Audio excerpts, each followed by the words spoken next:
Muy buenas noches a todas y todos, todes. Son pasaditas las 8:30 de la noche y es hora de sacar nuestro orgullo al aire. Soy Rogelio Laguna, me acompaña Amanda Monter y estamos, por supuesto, por Violeta Radio, la radio comunitaria y feminista de la Ciudad de México. ¿Cómo estás, Amanda? Hablábamos de las lluvias, si no te han afectado en estos trayectos que son cortitos, pero luego se hacen largos, ¿verdad? Por las inundaciones, lluvia, todo lo que puede pasar. Se pueden volver infinitos esos breves trayectos que hay que sortear, ¿no? El otro día estaba pensando si debo de comprar un kayak por si alguna emergencia y entonces ya sí poder salir a salvo. Lo dirás de broma, pero acuérdate que hace una semana les conté que vi literal carros flotando alrededor de mí y dije, creo que tal vez sí hay que tener una trajinera por si las cosas. Que por cierto, ayer llovió muy fuerte en el sur de la Ciudad de México, Tláhuac, Xochimilco, Milpa Alta, con grandes problemas de inundación. Yo les mando un abrazo a todos ellos, sobre todo a las personas de Milpa Alta, que soy de por allá, pero me impresionaban que hasta las trajineras se inundaron, porque estaba el agua más arriba de donde tenía que estar y ya estaban llenas de agua las trajineras. Entonces, bueno, hay que tomar las precauciones, Amanda, para llevar este, pues, la fiesta en paz con la lluvia, con Sí, Tlaloc. llegar a nuestros destinos primero, llegar a salvo, bien. Y sí, pues el clima es impredecible y yo no sé, pero yo sentí un frío tremendo estos días y se pronostica que estará más crudo el asunto. Oye, y tenemos nueva jefa de gobierno en la Ciudad de México también. Así es, así es. Así que bueno, esperemos que en este cambio de gobierno se implementen y se concreten muchas de las avances que se han tenido en nuestra ciudad, que bueno, todavía no es el mundo perfecto para quienes vivimos en la comunidad LGBT, pero está bien que se avance y se ha avanzado bastante. Y de hecho, tenemos hoy dos invitados, un invitado y una invitada, que han dedicado parte de sus esfuerzos a trabajar para pensar e impulsar los derechos de la comunidad LGBT, reflexionarlos, o a lo mejor un poco más, en algún caso desde la teoría, en otro caso desde la práctica. Y no solamente eso, sino muchos otros temas que atraviesan a nuestro país. ¿Por qué no nos cuentas, Amanda, quiénes son quienes van a dialogar con nosotros esta tarde, noche, esta noche ya diríamos? La noche, así es. Pues presento primero a Lucía Verdín, alias La Güera Limón. Ella es psicóloga, activista y fundadora de Chicas Viles, una organización que promueve información, talleres educativos de sexualidad, seguridad y finanzas y salud mental. Es actualmente regidora del municipio de León y también ha estudiado diversos diplomados internacionales y nacionales en temas sobre derechos humanos, dignidad humana, diversidad sexual, género, derechos para las mujeres y mucho más.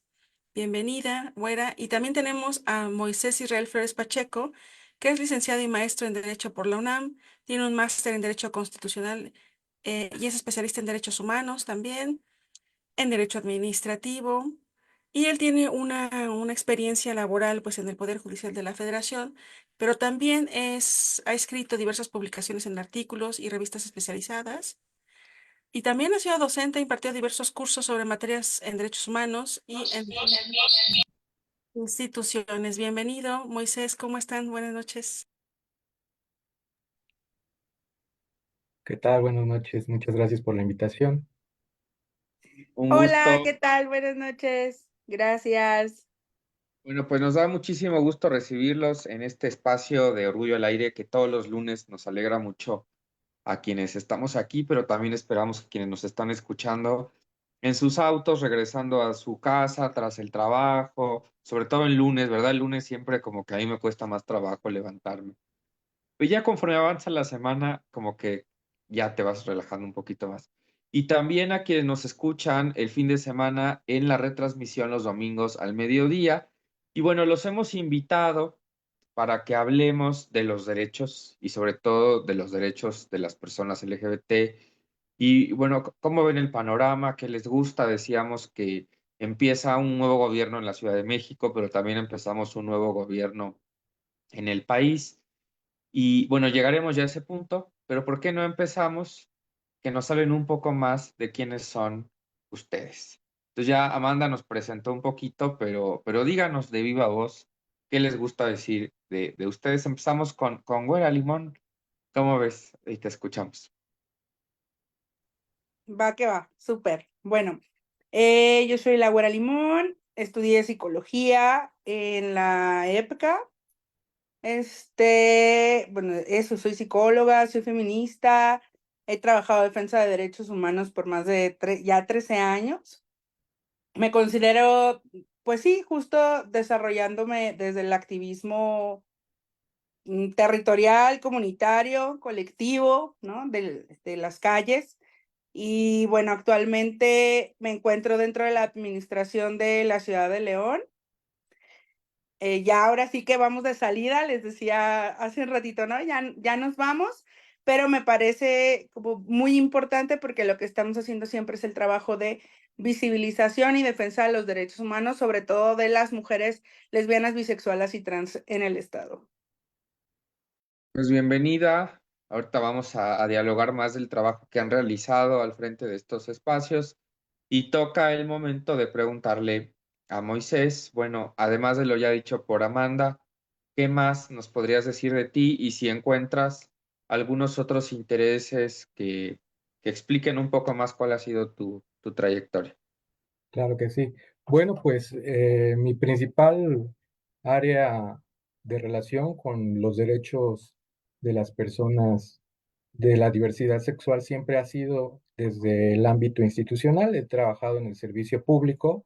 Inicié mi carrera primero en la Comisión Nacional de los Derechos Humanos, ahí en el área de acciones de inconstitucionalidad, justamente controvirtiendo algunas normas hace aproximadamente ya 10 años, algunas normas, por ejemplo, matrimonio igualitario, adopción de menores, proponiendo este tipo de impugnaciones ante la Corte y teniendo en cuenta que siempre el reconocimiento de los derechos de las personas de la comunidad ha sido muy lento, más lento de lo que pareciera, pero se ha llevado siempre a cabo con un poco de resistencia de las instituciones porque implica un cambio cultural y un cambio de mentalidad, ¿no?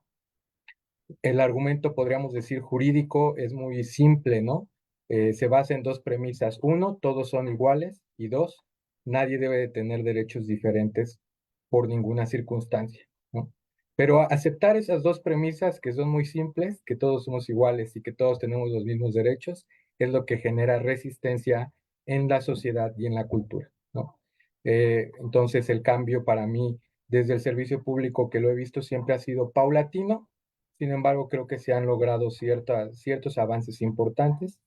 Ya ahí los iremos comentando a lo largo de esta conversación. Y también desde el ámbito académico, estudiando justamente estos temas, más bien desde el aspecto jurídico y desde el tipo del análisis de las estructuras jurídicas y sociales que hay en nuestro país al respecto.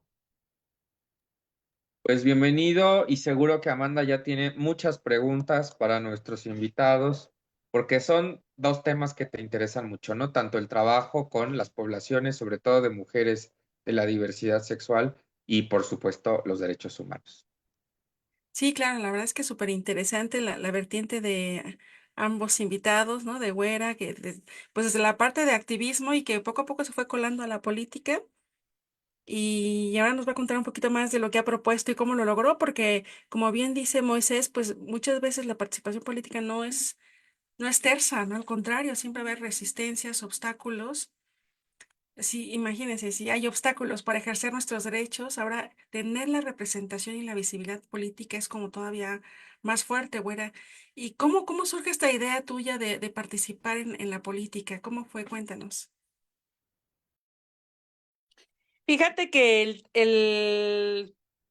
pues sí, el proceso fue muy interesante, ¿no? A mí, bueno, yo primero hago trabajo de calle, ¿no? Desde el activismo, desde la defensa de derechos humanos a través pues de mi organización y Y a partir de ahí, justo es que me toca trabajar con, bueno, más bien coincido en el trabajo con Juan Pablo Delgado, que fue el candidato a la alcaldía, el primer candidato abiertamente gay a la alcaldía de la ciudad de León. Y bueno, él me invita justo a participar de su planilla, pero como, pues primero como un ejercicio de visibilidad, ¿no? Para hablar de que las personas LGBT debemos estar en espacios que sí tengan trascendencia dentro de las instituciones de los partidos políticos, ¿no? Que sí sean espacios en donde sí podamos llegar. Entonces, me parece que ahí empezamos justo a romper el paradigma, ¿no? O a romper esta barrera, que es que las personas LGBT en la política sí estamos, sí nos incluyen a fuerzas, ¿no? Pero que además nos ponen en espacios donde usan nuestro trabajo y que no van a llegar nunca, ¿no? O sea, la posición 10, la posición 20 o el distrito por el que nadie vota, el distrito en donde no se vota, ¿no? Etcétera, que son espacios como muy complejos o muy complicados de, pues de llegar, ¿no?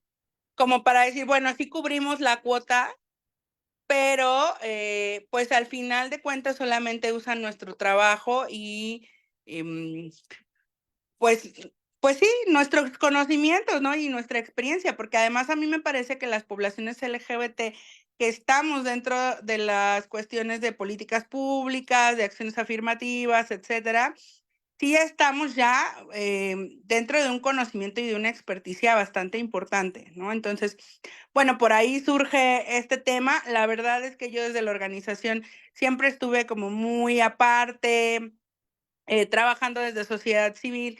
Y bueno, en el caso de México, ¿no? Pasa algo como que las instituciones o la parte gubernamental está peleada con la parte de las colectividades, ¿no? Y también las colectividades, creo que estamos un poco, no diría emberrinchadas, pero sí estamos un poco con este mal sabor de boca, ¿no?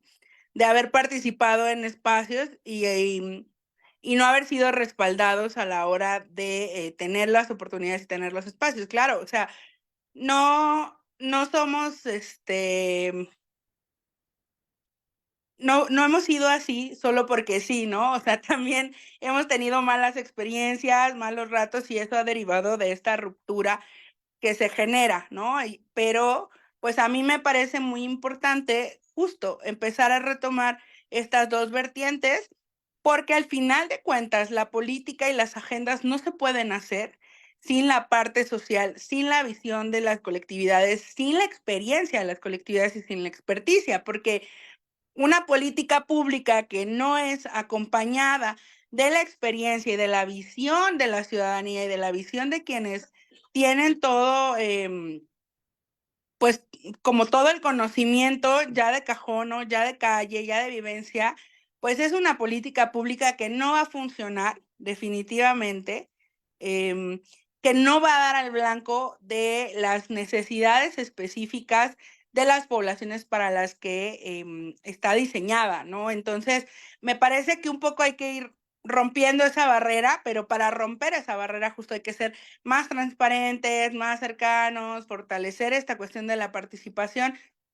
real, ¿no? Porque sí tenemos como este rollo de, ay, sí, pues la participación ciudadana, pero no es una participación como real, como cercana, ¿no? Sino que solo son ejercicios luego de emulación de cómo vamos a hacer las cosas, ¿no? Entonces, bueno, pues por ahí eso es lo que a mí me acercó a ese espacio, es una situación como muy fortuita.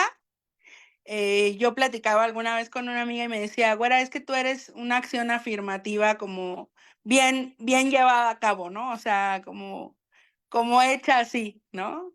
Y bueno, al final a mí me parece que más que el yo estarme adentrando dentro de un esquema de una institución como es un partido, ¿no? Es más como lo que ha sido irme abriendo brecha justo desde mi trabajo y que eso le da legitimidad, ¿no? A las acciones que se están haciendo. Entonces, sí vivir las cosas, sí te lleva a otras experiencias, otras visiones y a otras aplicaciones de la interseccionalidad en lo que ya se ejecuta. Pues qué interesante lo que nos dice la Güera Limón, con quien estamos platicando en Orgullo al Aire. También estamos platicando con Moisés Flores Pacheco. Los dos han trabajado desde distintas trincheras el tema de los derechos de las comunidades LGBTQ y más. Y nos decía la Güera Limón que, pues que se necesita el trabajo de calle.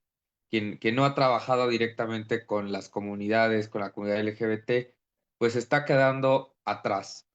Moisés, tú que has participado en varios momentos, nos decías ya desde hace 10 años en la defensa de ciertos derechos en la Corte y en otros espacios. ¿Cuál ha sido tu experiencia de cómo se han llevado a cabo estos procesos? ¿Se ha incluido a la comunidad? ¿Sigue siendo una cuestión de publicidad gubernamental de que estamos oyendo a todos y ahora sí están representados? ¿O cómo has visto tú estos cambios que han ido uno tras otro en la legislación de nuestro país? Y desde luego yo comparto un poco la visión que nos estaba expresando la güera respecto a que parece que puede ser una simulación, ¿no? O a veces un cierto ostracismo. Eh, Hay muchas veces se piensa que la intención de las personas de la comunidad LGBT es tratar de homogenizar a todos, ¿no? Cuando en realidad de lo que se trata es de emparejar los derechos simplemente y de respetar la manera de ser de cada una de las personas. Y existe esta resistencia a la aceptación. Eh, Principalmente yo veo que los avances han sido pocos, ¿no? Insisto, los argumentos que dan las personas de la comunidad LGBT son muy sencillos, es simplemente reclamar los derechos que les corresponden por el principio de igualdad. Y se han tenido que ir enfrentando a una serie de argumentos que no tienen otro fundamento más que el prejuicio y el estigma social, ¿no? Por ejemplo, tendríamos dos casos paradigmáticos, uno de ellos el matrimonio igualitario y otro de ellos el derecho a la adopción. También están los derechos de las personas con VIH, en donde las recomendaciones datan de hace mucho tiempo, desde el año, por ejemplo, 2010, ya la Organización de las Naciones Unidas hacía recomendaciones concretas a México para sensibilizar respecto a estos temas. Y, por ejemplo, cuando en la Ciudad de México se aprobó en la legislación local del Código Civil el matrimonio igualitario, la reacción de la Procuraduría General de la República de ese entonces, de un gobierno panista, fue presentar una acción de inconstitucionalidad contra esa reforma que permitía el acceso, ¿no? Obviamente el asunto llegó a la Corte y se desestimó, se dijo que era válido el tipo de normas que reconocían este derecho, igual que a la adopción, y sin embargo, lo que tuvimos ahí o lo que se debe de interpretar es un intento de resistencia, de frenar el progreso o el avance de los derechos de las personas que viene desde el propio gobierno federal, ¿no? Bueno, del gobierno federal de aquel entonces. Hoy, desde luego, el panorama ha avanzado y se ha ido progresando justamente, pero, por ejemplo, en otro caso, desde el año 2005, las personas con VIH reclamaban el acceso a la protección de su salud. Un caso paradigmático de aquellos años era el de un militar que había sido cesado por inutilidad, porque la legislación militar preveía, bueno, y aparte las autoridades militares, cuando diagnostican a una persona con VIH, lo clasifican como inútil y lo dan de baja del servicio. Esta persona recurre al amparo, va a tribunales y el argumento de la Corte es decir que no hay razones para pensar que una persona que sea seropositiva, que tenga el virus de inmunodeficiencia humana, sea inútil. Eso es un estigma o un prejuicio. Y además señala que las normas o los actos de autoridad que reproduzcan ese tipo de ideas justamente demeritan los derechos humanos y la dignidad de las personas. Eso fue en 2005, ¿no?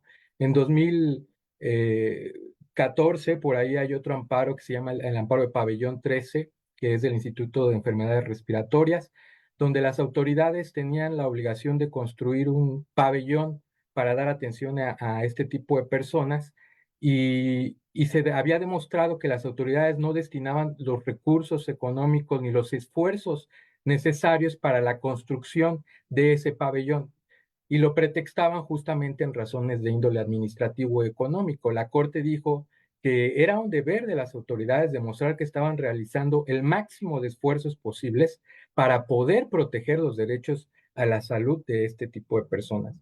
Y insistimos, apenas en 2020 se vuelven a presentar otro par de amparos contra dos hospitales públicos en el que dos personas con VIH reclaman que no se haya suministrado correctamente el medicamento porque tenía interrupciones, ¿no? Entonces el Estado se justificaba en el hecho de que no tenían suficiencia económica u otro.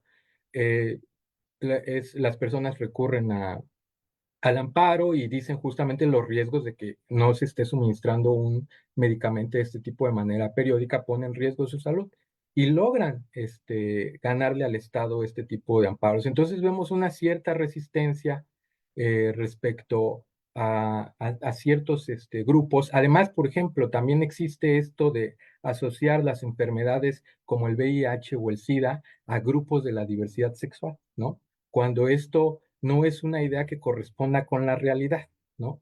Es una enfermedad eh, que no tiene un nido de población específico y sin embargo, por ejemplo, también se llegaban a presentar los congresos locales, llegaban a elaborar tipos penales. Hay un tipo penal muy famoso que se llama el de peligro de contagio y entonces ponían ahí al que a sabiendas que tiene una enfermedad de transmisión sexual contagia a otro, se le impondrá pena de prisión. Pues eso es muy abstracto, ¿no? Y aparte, cuando se impugnaban este tipo de asuntos ante la Corte, se demostraba que el legislador estaba pensando en un cierto de población específica y en una enfermedad, que era el VIH y el SIDA, ¿no? Entonces, tratar de penar a través de normas penales el contagio y asociarlo a ciertos grupos de población son, insisto, prejuicios y estigmas que están arraigados de una forma tan invisible, tan minúscula, porque forman parte de un entramado, de una cultura que nos llevará mucho tiempo quitar esos hilos, sacarlos del tejido, ¿no? Insisto, también podría repetir el caso de la adopción. No hay razones para demostrar que la adopción va contra el interés superior de los menores. Un argumento que se decía muy clásico era que se privaba a los niños y a las niñas de la imagen del padre y de la madre, cuando ahora resulta que la excepción son esas familias, ¿no? De padre y madre. La modernidad nos ha mostrado una diversidad de familias mucho más grande y mucho más compleja, ¿no? Y también nos ha demostrado que las parejas homoparentales han participado en la crianza de niños desde los años 80 y estos han crecido con completa normalidad dentro de la regla de lo que la sociedad llama normalidad, ¿no? Entonces, vemos un poco de resistencia siempre en la defensa de estos derechos. Pues muy interesante lo que nos plantea Moisés. Todavía el sexenio que terminó, todavía había protestas de personas con VIH pidiendo que los esquemas se les diera cumplimiento. No tengo claro justo en estos momentos qué está sucediendo, pero ojalá que ya se haya resuelto o que esté por resolverse. Y bueno, ahorita platicamos también porque muchas de estas cosas que se dijeron dependieron de la acción del Poder Judicial. Y con los cambios que vienen, pues cuál será el panorama, digamos, el más esperanzador, pero también el riesgo que pudiera haber. Pero todo eso, después de Amanda, ¿qué nos toca? Pues nos toca escuchar a Luis Antonio Sosa Pulido, que nos tiene una cápsula muy especial para hoy, ¿verdad, Luis Antonio? ¿Cómo estás? Buenas noches. Hola, ¿qué tal amigos de Violeta Radio 106.1 FM? Te saludo con mucho gusto, como todos los lunes, ya estamos aquí de vuelta una vez más. Recuerda que estás sintonizando Orgullo al Aire a través de tu estación 106.1 FM. Soy Antonio Pulido. Evidentemente, Rogelio, Amanda, la cápsula pasada les platiqué acerca sobre canciones que nos han representado como íconos o como himnos dentro de la comunidad LGBT, pero el día de hoy les vengo a platicar sobre una perspectiva del drag, que es una expresión artística de la comunidad LGBTIQ+. La palabra drag proviene del inglés que significa arrastrar, el cual hace referencia a las faldas largas que portaban los actores disfrazados de mujeres en la época shakespeariana. El drag es dar vida a un personaje, es decir, se puede realizar a través con el uso de pelucas, vestidos largos y llamativos, maquillaje extrovertido y baile afeminado. Esto le puede dar como una conexión al público a través de los shows. Esta expresión artística comenzó en México durante los años de los 80 y de los 90. Justamente a lo largo de ese lapso de periodo, nuestra querida Francis tuvo un realce en la época de las drags, gracias a programas enfocados en mostrar talentos de las drags. Y ya que estamos hablando acerca de talentos, les quiero compartir que justamente en el año 2018 se lanza a un espacio televisivo conocido como La Más Draga. Quizá algunos ya lo hemos visto, algunos no. Si no lo has visto, no te preocupes porque te lo platico en segundos. La Más Draga consiste en un concurso de telerrealidad mexicano, en donde distintas dragas mexicanas y latinoamericanas compiten realizando retos a través de canto, actuación, comedia y baile. Y de hecho, este reality show, porque es un reality show, ya lleva seis temporadas con 50 episodios cada uno. El drag tiene crecimiento y participación en antros del ambiente LGBTTIQ+, tanto así que se ha expandido en marchas, eventos alusivos al mes del orgullo. Es importante remarcar aquí, Rogelio, Amanda, que las personas quienes estén interesadas en realizar o de explorar todo este evento artístico del drag, lo pueden realizar ya sean hombres o mujeres sin importar su orientación sexual, es decir, homosexuales, bisexuales o incluso heterosexuales, siempre y cuando teniendo que están creando un personaje para la sociedad y sin duda el cuerpo es el principal instrumento para el arte. El drag implica cuestiones artísticas, tanto así que se ha generado mucho impulso con este movimiento artístico que ha llegado incluso en los teatros, en la pintura, performance y las categorías estéticas que emplean dependiendo de la personalidad, que de hecho puede ir desde lo grotesco hasta lo más bello. Les quiero compartir las primeras dragas famosas que surgieron en México. Unas de ellas fueron las hermanas Vampiro durante la época de los 90. Osvaldo Calderón, mejor conocido como Superperra, y Daniel Vives, conocido como Supermana. Recuerda que soy Antonio Pulido, esta información la escuchaste en Violeta Radio 106.1 FM y recuerda seguirnos en todas nuestras redes sociales a través como Violeta Radio y como Orgullo al Aire. Continuamos en entrevista con Israel Flores y Lucía Verdín aquí en tu estación Violeta. Muchas gracias, Luis Antonio. Te agradecemos mucho y nos vemos el próximo lunes para seguir hablando de temas como el drag, que, bueno, se ha hecho muy, muy llamativo en los últimos años. Yo no soy tanto de los programas drag, pero tengo amigos que están fascinados y se saben todo y me cuentan y ya. ¿Tú, Amanda, te gustan estos Sí he visto programas? algunos, la verdad es que acuérdate que también tuvimos aquí un invitado especial, Baby Drag, ¿no? Que nos dijo que era Baby Drag y que era vampira, ¿no? Entonces, Ah, sí, sí, sí he sí es visto algunas cierto. cosas y también me quedó pues, de invitarnos a su próxima sesión. Estaría padrísimo ir. Ay, sí, le mandamos un abrazo y que cuando escuche Orgullo al Aire se acuerde de invitarnos a la siguiente presentación. Bueno, pues como ves, Amanda, nos han platicado ya Laura Limón y Moisés Flores Pacheco su experiencia en estos temas, cuál ha sido los retos más grandes, tanto en el ámbito normativo y la ejecución de las políticas públicas, y también en el ámbito de la inclusión efectiva de la comunidad LGBT en la toma de decisiones y en los cargos de representación popular. ¿Qué te gustaría preguntarles? Porque, bueno, seguro que ya tienes muchos temas, pero pues empecemos con alguno. Yo quisiera preguntarle a la abuela Limón, ¿cuáles han sido, hablaba mucho Moisés de las resistencias que las vemos día a día, ¿no? Pero en esta labor como regidora, ¿Cuáles fueron esas resistencias que te encontraste con, pues no sé, con las instituciones, con los propios colegas, no sé, incluso ya, porque no es lo mismo a veces estar desde afuera, ¿no? En la sociedad impulsando, porque cuando ya tomas ese poder dentro del aparato gubernamental, bueno, ¿las cosas fueron iguales o cambiaron, güera? ¿Cuál fue tu perspectiva? No, pues sí es un mundo como muy diferente. O sea, primero pues porque existe esa ruptura, ¿no? O sea, esa ruptura social. Entonces, primero sí tienes que hacer por ahí una ruptura y bueno, o sea, además creo que venimos, ¿no? De saber que las personas como con poder luego se convierten en seres extraños y ajenos a sí mismos, ¿no? A sí mismos.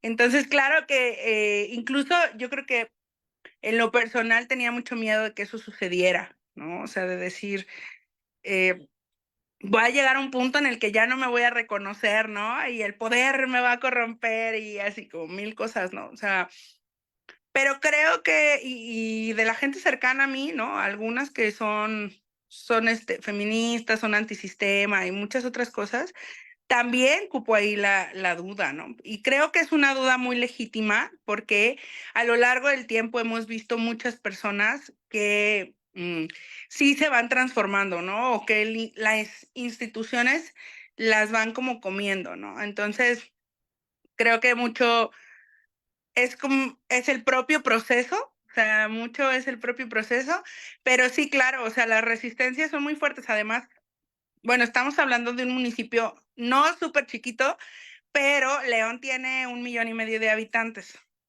Entonces, no es Estado de México, ¿no? No es Ciudad de México, no es como... Entonces sí estás muy en el ojo público, sí estás muy en la mira y sí es complicado, porque además yo llegué a un ayuntamiento donde yo soy la más joven, soy la lesbiana, soy la tatuada, soy la que tiene perforaciones, soy así, o sea, como un montón de interseccionalidades iban ahí, ¿no? Y creo que eso más bien te posiciona en otra situación mucho más compleja, porque además yo no vengo de ser una persona como con muchísimos accesos, ¿no? O sea, yo no vengo de una institución particular así súper cara, rimbombante, ¿no? O sea, entonces eso te coloca en otra situación diferente. O sea, sí hay un momento en donde no encajas en ese mundo, pero creo que ese no encajar le da mucho sentido a las cosas que vas a estar trabajando, ¿no? En mi caso, pues a las cosas que fui realizando, el estar escuchando constantemente a sociedad civil, el estar compartiendo, el estar incluso creando nuevas posibilidades de expresión, nuevas posibilidades de hacer política además, ¿no? Una política mucho más directa, mucho más desenfadada, que no tiene que ver con esto de el saco, la formalidad, ¿no? Sino el decir, aquí está mi experiencia, está mi vivencia, mi conocimiento, y esto es lo importante a la hora de hacer política, ¿no? Más allá del cómo te veas, de en qué te mueves, ¿no? Cómo te mueves, o sea, creo que esos otros puntos le dan mucho punch a lo que estás haciendo y al trabajo que vas realizando, ¿no?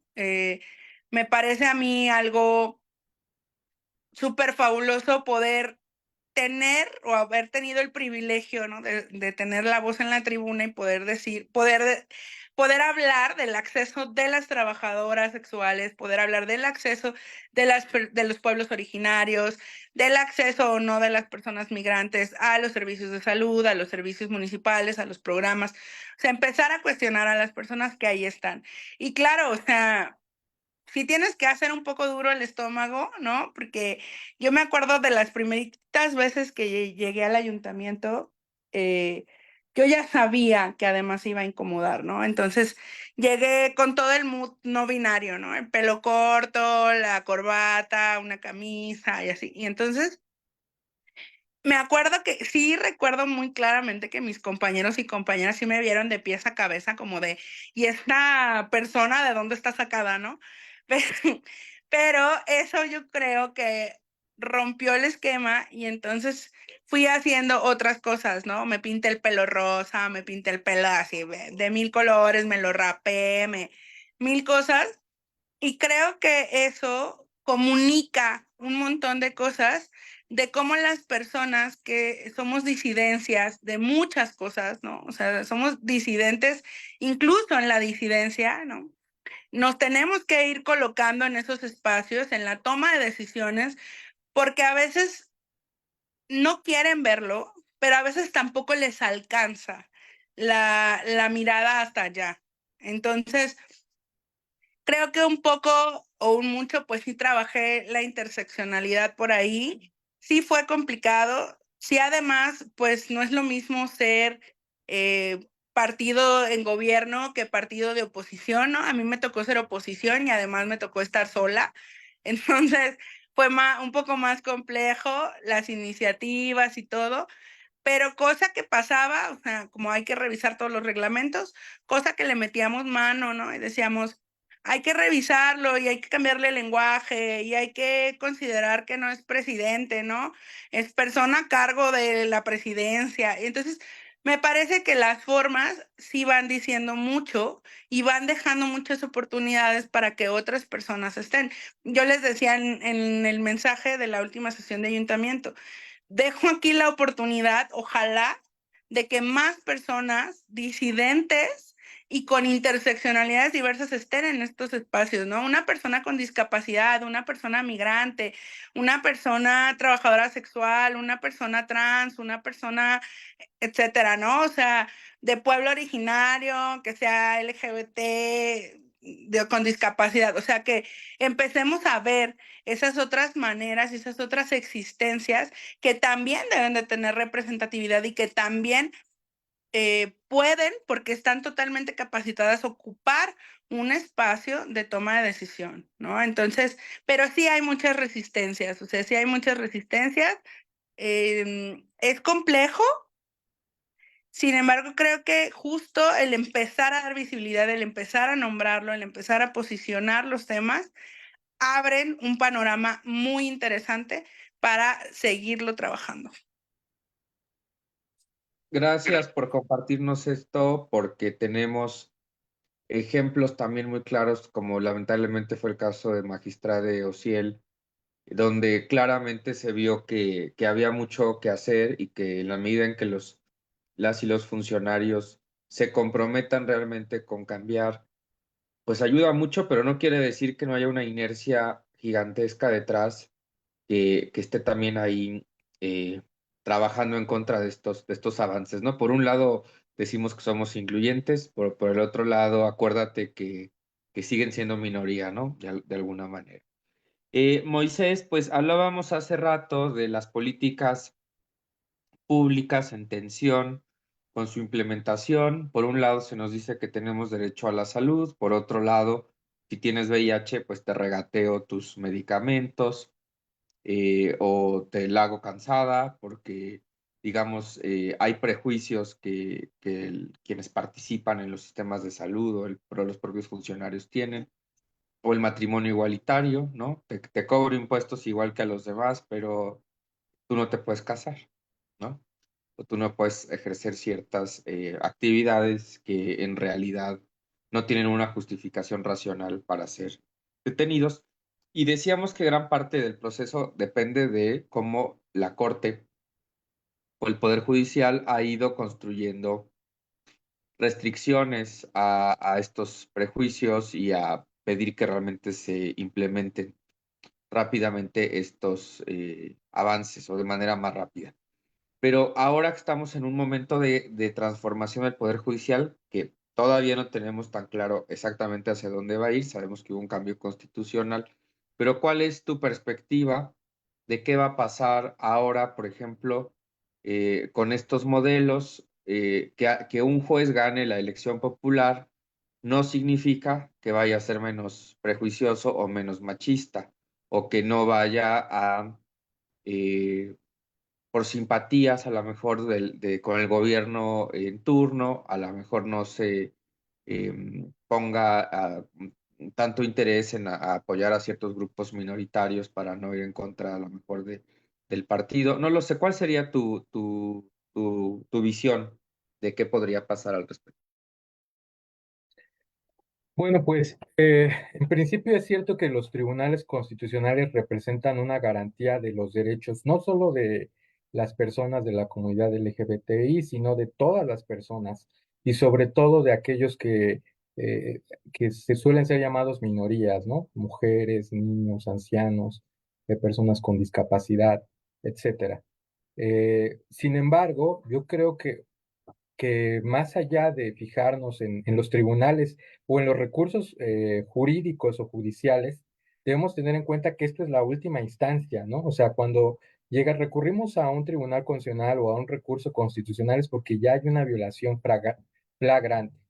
Lo principal o lo idóneo sería no llegar a esos escenarios.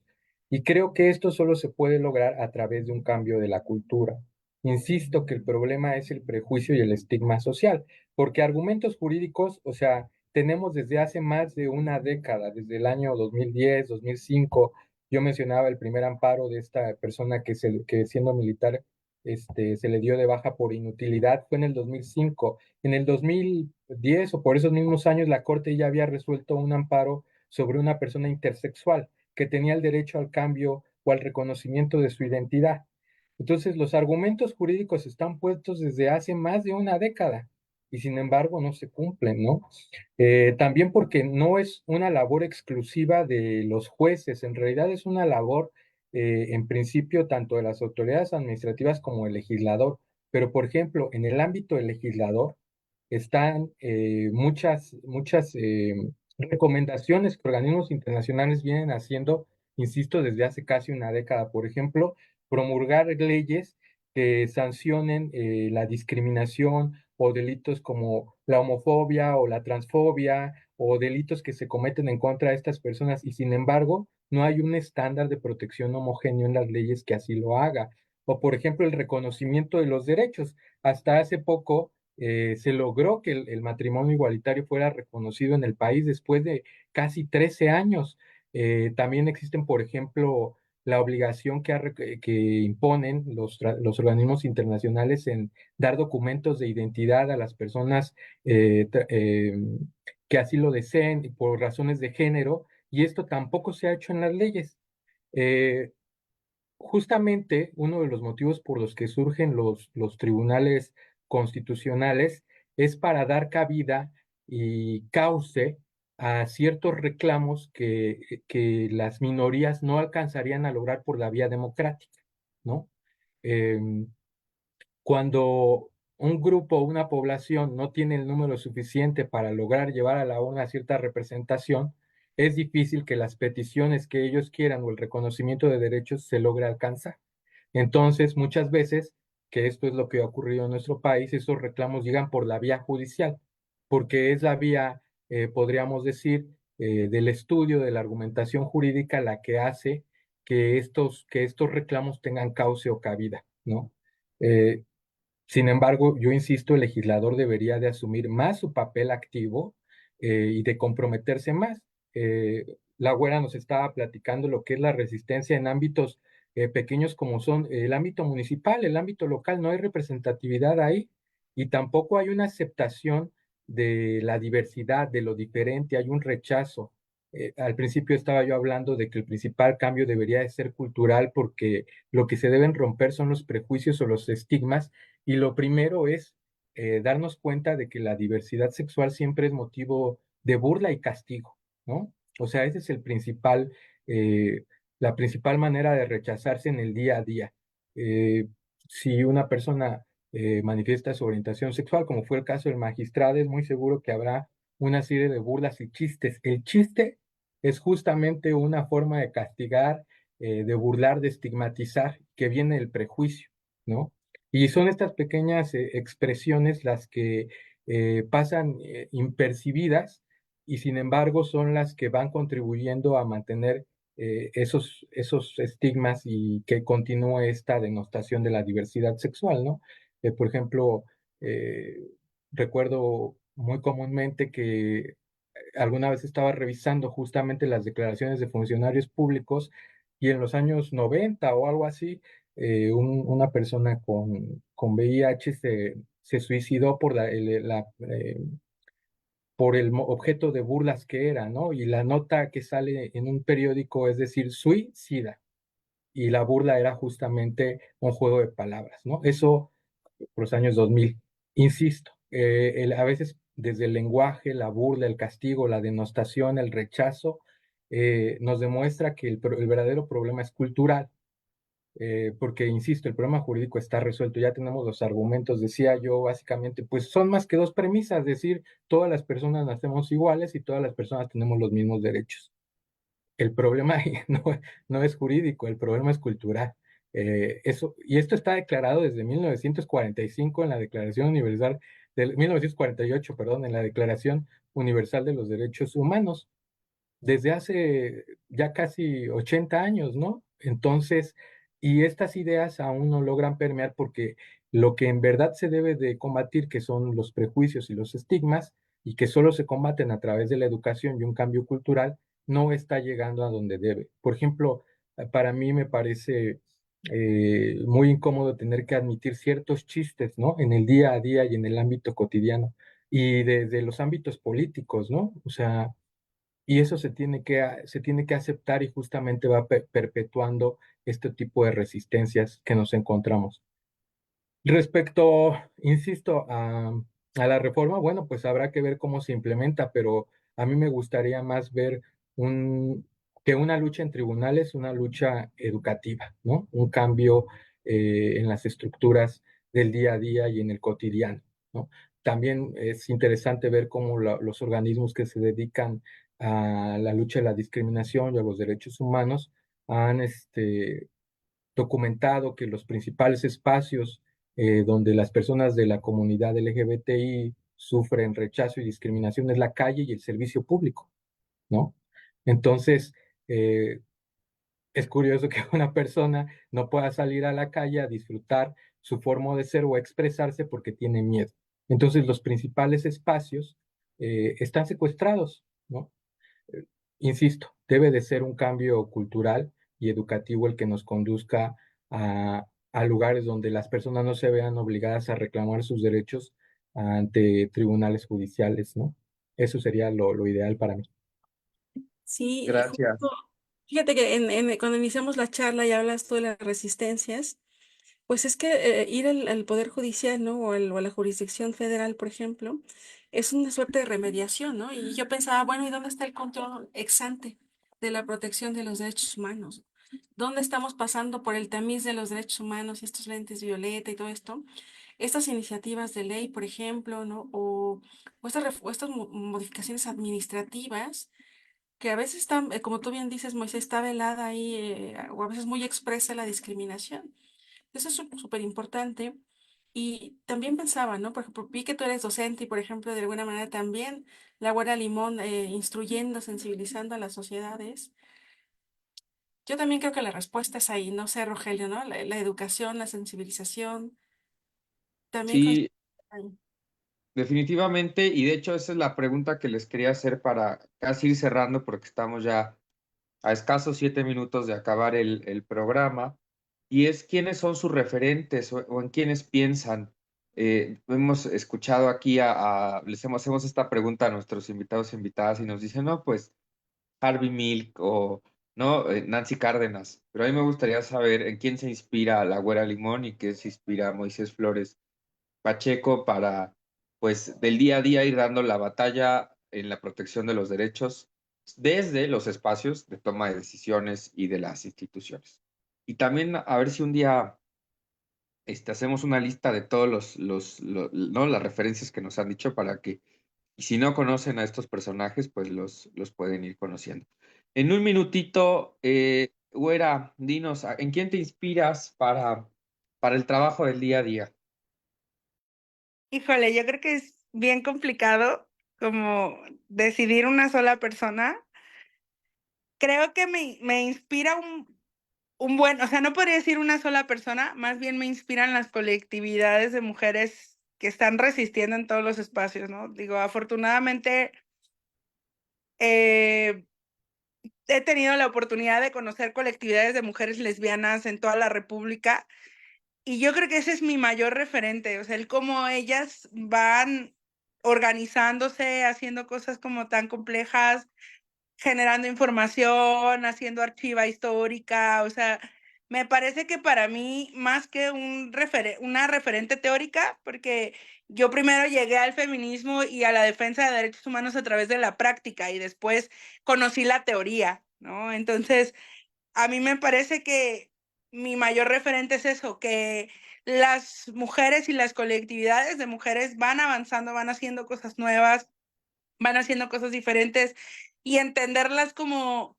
un organismo vivo, ¿no? Como este grupo, el movimiento constante. Al final, sí creo que las teorías, o sea, la vida se encuentra en los libros, ¿no? Sí lo creo, pero creo que los movimientos sociales avanzan mucho más rápido que lo que se puede plasmar en los libros. Entonces yo podría decirte, wow, a mí me encanta el trabajo que ha hecho Silvia Federici, me encanta el trabajo que han hecho un montón de feministas, ¿no? Que he tenido la oportunidad de conocer, que he tenido la oportunidad de platicar con ellas, de conocer sus historias, pero creo que más que la teoría es la práctica, ¿no? El cómo han podido llevar a cabo desde las organizaciones, desde la colectividad, ¿no? A través de la historia, Lambda y otros espacios, por ejemplo, ¿no? Las hijas de Safo, ¿no? La revista, o sea, el poder conocer toda esa parte histórica y el ver cómo hacen sus propias resistencias en todos los espacios, yo creo que para mí son mi mayor referente y puedo decir hasta mi propia motivación, ¿no? El ver que continúan en la lucha, continuamos, seguimos trabajando en pro de eso, que no es más que defender nuestra propia garantía a nuestros derechos. Creo que eso es lo más importante, ¿no? Yo decía, yo no soy el referente de nadie, ¿no? Yo no represento a nadie, si en la búsqueda y la defensa de mis propios derechos impacto la vida de un montón de gente, qué afortunado y qué chido, ¿no? Pero lo defiendo porque es algo que es principalmente para mí, yo lo vivo, a mí me han negado como oportunidades y no quiero que a alguien más le pase. Entonces, ojalá que para las próximas generaciones esto sea mucho más sencillo. No digo que se va a acabar, pero ojalá que sea mucho más sencillo. Bueno, pues qué interesante y qué padre todos estos referentes del activismo del día a día y seguro que si seguimos trabajando, ojalá que así sea en las futuras generaciones. En un minuto, Moisés, ¿quiénes son tus referentes? ¿En quiénes te inspiras para tu trabajo? Bueno, pues continuando un poco con esto que retoma la güera, a veces, muchas veces tenemos a pensar en los grandes personajes, incluso del ámbito internacional y del ámbito local, ¿no? Por ejemplo, uno no puede dejar de pensar en la figura de Sor Juana, que siempre es como idílica, pero es mucho más inspirador, yo agregaría lo que ya dijo, además de los activistas, las víctimas. También cuando uno ve por ejemplo, los documentos de las recomendaciones de los organismos de derechos humanos, aquellas personas que han sido abusadas víctimas de un delito, luego abusadas por el Estado y han tenido que luchar por justicia, creo que ellos de verdad son los verdaderos héroes de la lucha por los derechos humanos, porque tienen que sostener todavía, además de ser víctimas, la presión de pedir justicia. Y eso no hace que cesen en sus esfuerzos y generan beneficios para nosotros. Entonces, agregaría además de los activismos, las víctimas de violaciones a derechos humanos como héroes importantes a inspirar nuestro trabajo en el día a día. Pues muchas gracias a Moisés Flores y a la Güera Limón por haber estado con nosotros. Y Amanda, pues siempre me toca dar la mala noticia de que ya se acabó el programa. Ya se acabó, se fue muy rápido este programa. Yo me quedé con mil preguntas, ¿no? Esto que nos decía Moisés es súper importante, igual la Abuela Limón, el activismo, ¿no? Al final del día lo hacemos por nosotras, nosotros, nosotras y también, pues para quitar esos obstáculos que son absurdos, ¿no? Hasta irracionales en el sentido de no ser argumentados, ¿no? Que están llenos de prejuicios, estereotipos que nos decía Moisés. Y quiero retomar algo que también comentaba la Güera. Creo que a veces está bien no encajar, ¿no? A veces qué bueno que no encajamos, porque imagínate, si tú te hubieras homologado con esa estructura cuando llegaste al ayuntamiento, pues no te hubieran dejado imponer, no sé, proponer de alguna romper esos esquemas. ¿Tú qué opinas, Rogelia? A veces está bien, ¿no? A veces está bien no encajar, pero siempre y cuando sea en un ámbito donde te permiten no encajar, ¿no? Porque si no encajas, pero además te quitan todos los derechos y te atropellan, pues ahí está muy feo. Y creo que vale mucho la pena ese derecho a ser diferente, efectivamente, ¿no? Y que desde esa diferencia construyamos cosas para todos y para todas, para todos. Pues muchas gracias a la Güera Limón, a Moisés Flores Pacheco, a Amanda Monter, que todos los lunes está aquí con nosotros, Luis Antonio Sosa Pulido, Balán Flores, a Maru Chávez, que es nuestra coordinadora general de Violeta Radio, le mandamos también un gran saludo, y sobre todo a las personas que nos honran con su escucha los días lunes a las 8:30 de la noche y los domingos al mediodía. Y pues nos vemos el próximo lunes cuando de nuevo sea hora de sacar nuestro orgullo al aire. Muy buenas.